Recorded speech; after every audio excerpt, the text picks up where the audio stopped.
Hello, hello. My name is Kim Addis. I'm the president and founder of Frame of Mind Coaching, and you have just joined the Frame of Mind Coaching podcast, where we welcome leaders from all over the world to come onto the podcast and get coached live and in person.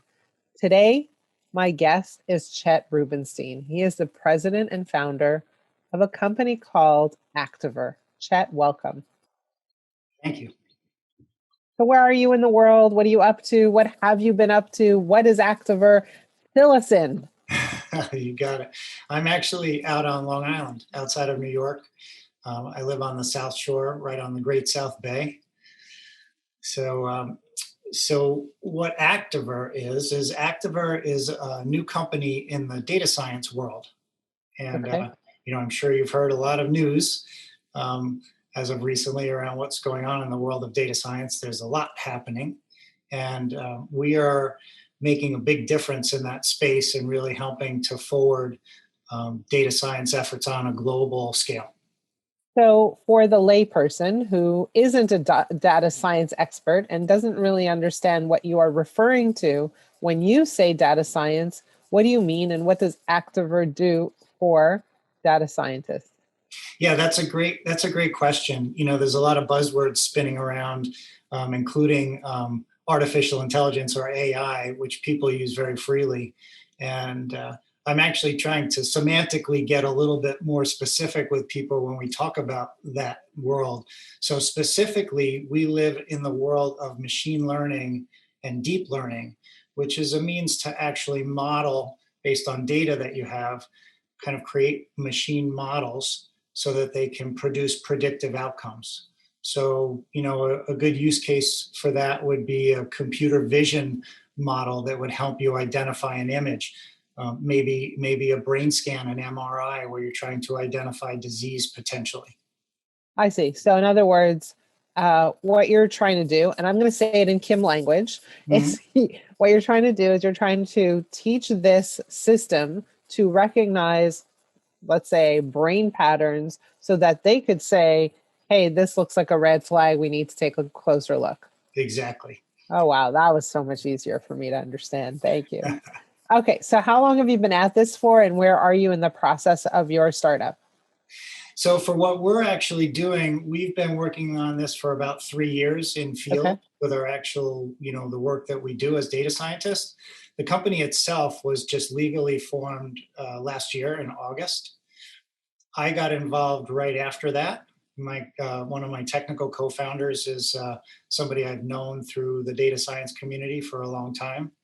And he asked me to take a look at what they were doing. And so I got involved in September. And by the end of the year, my two co-founders asked me to become the CEO of the company. And so we've literally just come out of stealth mode at the beginning of the year and have just brought a demonstrable product to market about a month ago. So we're in the very early stages of talking to initial prospects to start generating revenue for the company. And what's the feedback been so far? Actually, the feedback has been overwhelming. We are producing results that are extraordinary. I mean, we're actually allowing people to do their work at about 5% of the cost and at about 100 times the speed. So those numbers are so, outrageous that it's hard for people to get their heads wrapped around the impact. Okay, so you're blowing people away. Yes. Okay, great. So let me just clarify one thing. You have known one of your co-founders for a long time. The other one, is that someone you knew, or is that someone fairly new to you? He's new to me. He knew my other co-founder for a long, long time, probably a decade or so. So he's the common bond between the two of you. Yes. Okay, got it. All right. So what's your greatest challenge? Oh boy, I don't know that there's a greatest challenge. We have a lot of challenges. Okay, throw one at me. So our first greatest challenge is, as an early stage company, we are always juggling funding to continue, building what we're building, versus bringing in revenue. So as I said before, we literally just have a demonstrable product to start showing people. So we're really focused right now on closing additional sales and revenue. And the challenge there is keeping everybody on our team focused to really achieve our goals and our plan. Okay. And what's stopping them from being focused, do you think?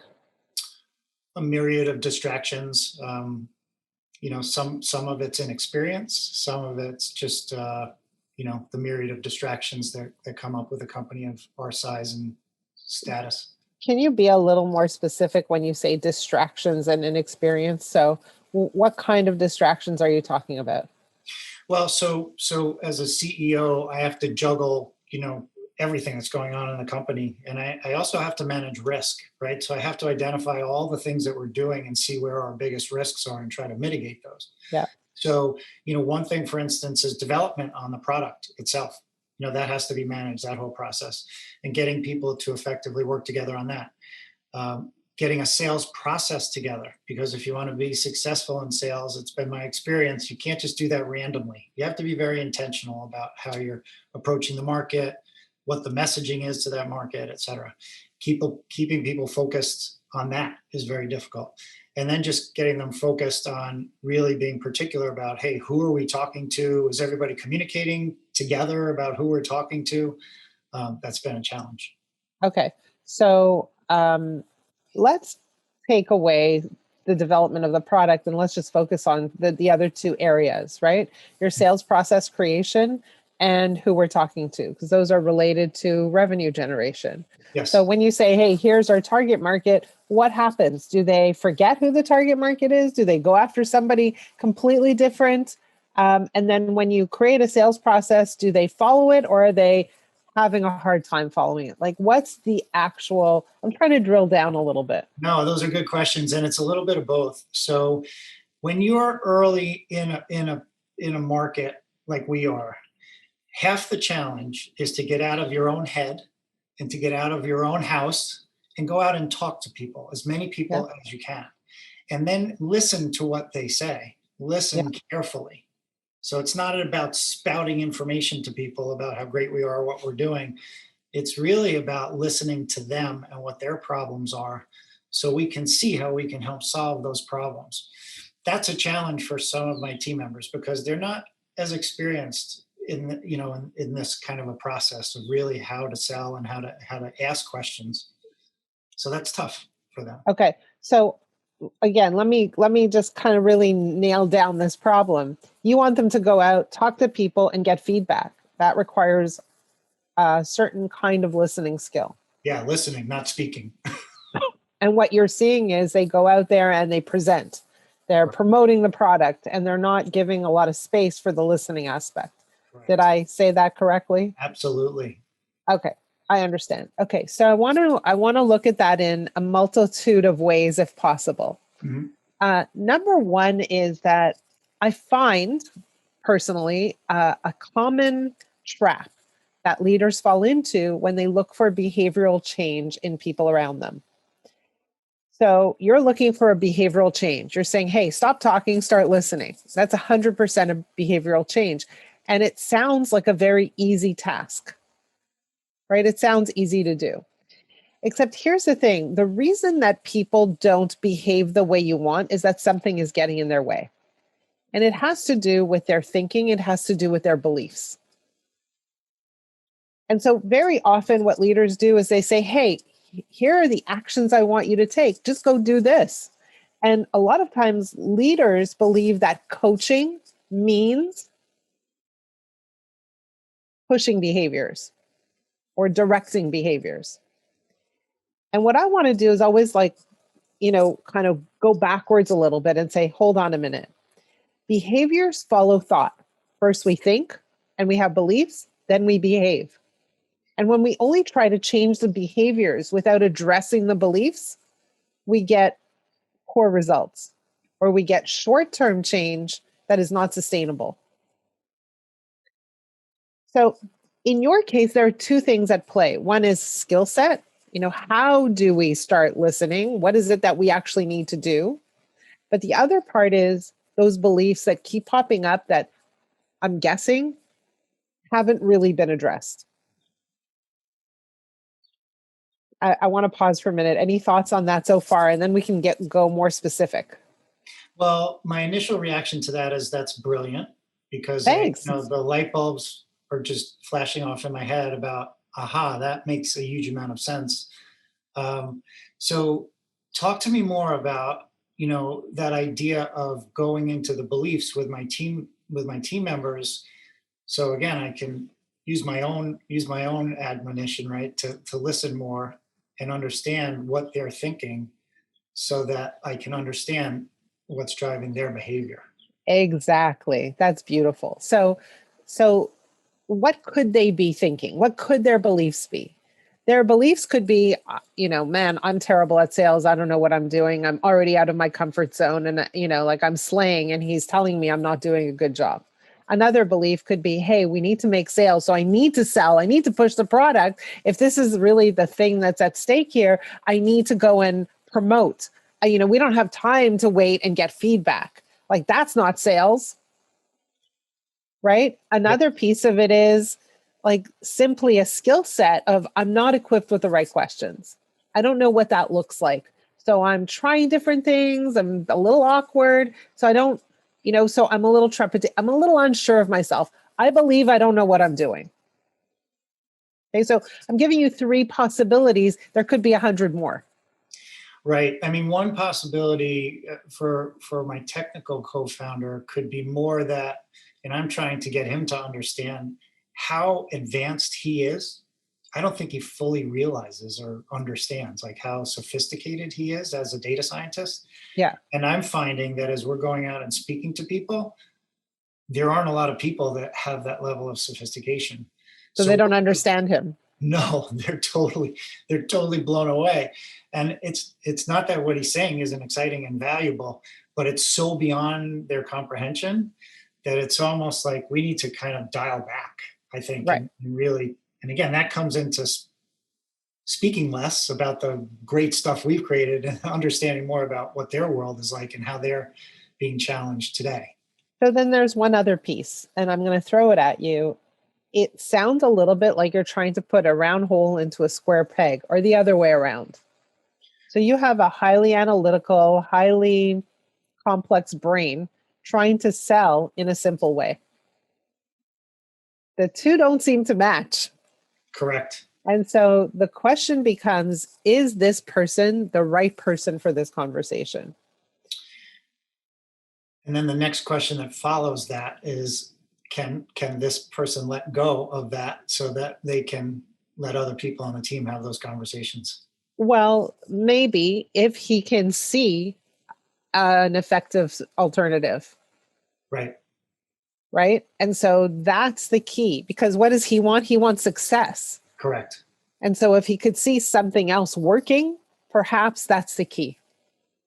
Correct. So there are a lot of moving parts here, but for you, really looking at how this person is thinking and how their thinking is impacting their decision making, their behaviors, and at the end of the day, their results is key. And so what you want to do is say, hey, what is it that you want to achieve? Is this the best way to do it? Let's discuss some of that. Right? Because clearly right now there's like this interesting kind of tension going on where it sounds like what he believes is required isn't necessarily going to lead him to the goals or outcomes that he wants. And he needs to see that. Got it. Any Right? thoughts about how to accomplish that?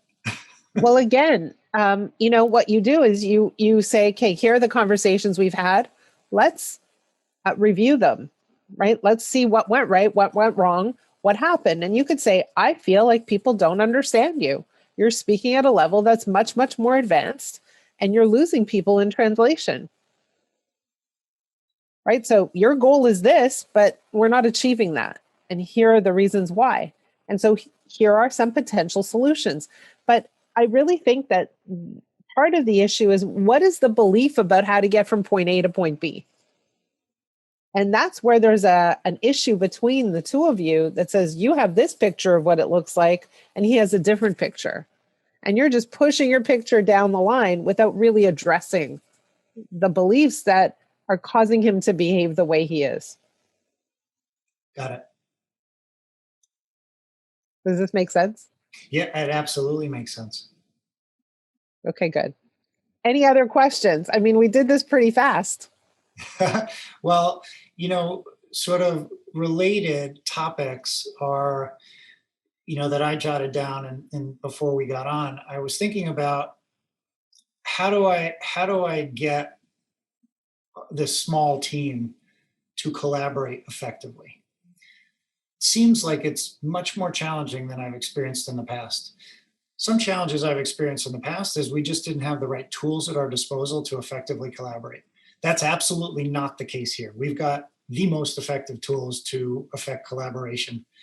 Um, Getting people to actually, though, collaborate and not run off on their own and do things has been more of a challenge. Um, that's one issue. Another issue is for me, what came up is just letting go. Like, so me just letting go of whatever and just observing what's happening and then kind of give that feedback. Like, here's just my observation of what's happening. Letting go of any other agenda aside from that and trying to keep us on track to goals. And then last but not least, related, both soliciting and accepting feedback. And that's been directed mostly at myself. Like, how do I continue to solicit and then accept feedback? Do you find yourself feeling challenged to accept feedback? I would say it's more like I'm not focused on really soliciting the feedback. Okay. So gets back to the Okay. whole concept of speaking less and asking more questions. Right. So, and here's the thing, in a way, what you're really saying is I need to model the behavior that I'm seeking. Yes. Yes. Okay. That's great. In terms of collaboration, I find that people have a hard time collaborating when they're not clear on what the common goals are. And sometimes there's a bigger picture that causes people to get to go in different directions. And in startup modes, I want to reduce the time frame. So normally in business cycles, we look at a yearly goal and then we look at quarterly goals and then maybe bi-quarterly goals. And we keep people, attached to that cycle. But that's still a big cycle. Like even a mid-quarterly goal, that's a 6-week period. That's too long for you. Right. And so the question is, what are your meeting schedules like and what happens at those meetings to help people stay on track in terms of what needs to be achieved this particular week? What do we need to learn? Who do we need to talk to? How many conversations do we need to have, et cetera, so that it's a little more contained. And I don't mean micromanagement at all. I mean getting everybody on the same page so that we understand the next milestone, the next step, the next piece in the journey, at which point feedback and discussion can happen more naturally in those meeting cycles. Yeah, that makes sense. I think we've fallen into a bit of a disjointed mode of meeting. I'm finding meetings are happening in pairs. Whereas, in terms of the key executive team, there's really 4 of us now, and we need to have those meetings together so we're all on the same page. Yeah, and they have to happen regularly. Yes, and what I'm seeing happen is I'm seeing side conversations going on, and I'm seeing people overlapping efforts, and this is where I'm challenged with the collaboration effort. There's too much disjointed work going on, and no clarity in terms of what needs to get done in as you put it, in a shorter time frame, like the next week. What do we need to do? Right. And whereas a more established company may plan a year out, you might plan just a quarter out. Right. Well, and then shorten it on a week by week basis. Yeah. I mean, I have everybody very focused on, the goals that we need to achieve by the end of the quarter. There's no question. But I think that's, to your point, I think it's too big for people to get their head back. I need to drive weekly conversations so that I let them focus week by week on doing a much more digestible chunk of work that they can accomplish. Exactly. And again, be very careful about the whole idea of it's not your job to delegate necessarily. Not at this stage. It's your job to really come to terms or come to an agreement about what needs to get done in order to reach this weekly goal. Got it. And so that everybody's coming to the table being accountable, as opposed to you holding them accountable. The minute you step into a holding other people accountable role is the minute you will continue to get side conversations. Interesting. So talk to me about that a bit. Like, how do you get people to be accountable instead of holding them accountable? So when you're holding them accountable, who are they answering to? To you. Right. And that's not the team you want to build. You want to build a team of independent individuals who show up and take accountability, who are accountable for their part on the team, right? Part in the process, part in the goal attainment, et cetera. So when you come to the table and say, okay, so what should we be achieving this week? And everybody agrees, I don't know, I'm going to make up a number, right? Oh, we need to hit 50,000 this week in revenue or numbers or whatever. I'm making up a number. Right. You say, okay, what needs to happen in order for this to take place? And everybody agrees, I'll do this, I'll do this, I'll do this, I'll do this. It's written down. So there's your accountability. It's written down. You've agreed to this. I didn't tell you to do it. We've come to an agreement. So 1 week later, when we look at that list, we say, well, what's happening here? So it's outside of you. You're not the ruler, the leader, the manager, the director. You're not putting people up against the wall. You're having them say, hey, I can do this and I will do this by next week. And if not, that's okay too. And if it doesn't happen, now you have a conversation that says, so like, why didn't this get done? What got in the way? Does this kind of thing get in the way over and over again? Perhaps we need to relook at how we're doing this. But now it's not an attacking conversation. It's a structural conversation. It's a process conversation. Right. Yeah, makes a lot of sense. Right? Yeah, this is huge. This is fantastic. Hugely helpful. Amazing. So thank you so much for being on the podcast with me today. For those of you who are listening, we talked about a lot of things today. The first thing we talked about really is how we understand why people don't do what we want them to do. And really the first point about that is that we need to look at people's beliefs instead of trying to simply fix or change their behaviors. That is super important. We often want to just get people to do what we want them to do. And very often we are confronted with poor results or short-term results. And really, in order to get longer-term results, we need to make sure that beliefs are lined up with goals. So that's part A. Part B is, how do we get people to collaborate, and how do we move ourselves from a position of holding people accountable to having them show up in an accountable manner? And so in that case, this meeting concept and making sure that it's structured, but absolutely in a startup, having them more frequently in a regular manner and writing down what everybody's responsible for removes you from the equation a whole lot. Chett, thank you so much for sharing this time with us, for sharing your challenges. I think you're not alone, but I appreciate it. For those of you who are listening, if there's a challenge that you have that you want to share on the podcast, please reach out to me. My email address is kim@frameofmindcoaching.com. And for those of you who have a challenge, but you're not so willing to share it on a podcast, please reach out to me as well. My email address is kim@frameofmindcoaching.com. If you are actively listening to the podcast, please like and share. And we love and really, really appreciate your support. Thank you so much. Until we see you again.